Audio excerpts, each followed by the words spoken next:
سلام عرض میکنم خدمت شما دوستان عزیز. آسمان فال هستم، در خدمتتونم با انرژی خانی امروز. با کارتای تاروت صورتی در خدمت شما هستم.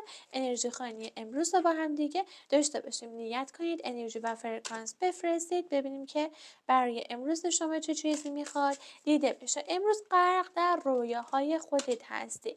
داره واسط مشخص میکنه که در مورد یه سری مسائل خیلی فکر میکنی، در مورد آینده خودت خیلی فکر میکنی و انگار که روی روابط احساسی خودت یه سری پلن ها و یه سری برنامه ریزی هایی بخوای داشته باشی که منتظر فرصت هستی این پلن ها برنامه ریزی ها رو بخوای انجامش بدی، نقشه هات رو عملی بکنی. دارم برای شما میبینم که انگار امروز یه سری اقدامات اداری و کاری واسه شما به وجود میاد. مجبور هستید که یه سری کارهای حالا اداری انجام بدین، نه صرفا اداری، کارهایی که ربط داشته باشه به کاغذ، نمیدونم مثلا کارهای عقب موندهتون رو بخواید رسیدگی بکنید که مثلا یه سری پرونده ها رو ببینید یا حالتهایی داشته باشه که بخواید رسیدگی بکنید، امضا بزنید جایی رو، کاغذ رو بخواید بخونید، یه همچین چیزی رو برای شما داره مشخص میکنه. حتی ممکنه که در رابطه با مدرک گرفتن و کارنامه گرفتن و امتحان این چیزا هم برای شما باشه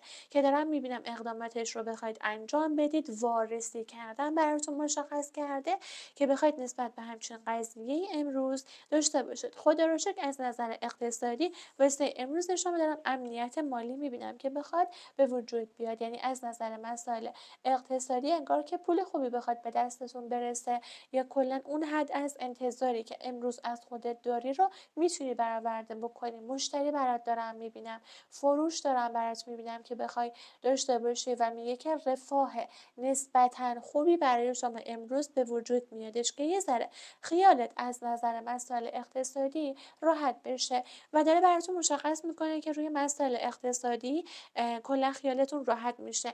اما روی مسائل احساسی شما، چیزی که از نظر احساسی دارم براتون میبینم، ممکن هستش که روی رابطه احساسیتون امروز خیلی خودتون گرمتر و صمیمیتر بشید، دلتنگ طرف مقابل بشی، یه سری خاطراتی رو با ایشون بخوای مرور بکنی، مخصوصا اشخاصی که کات احساسی با هم دیگه هستن.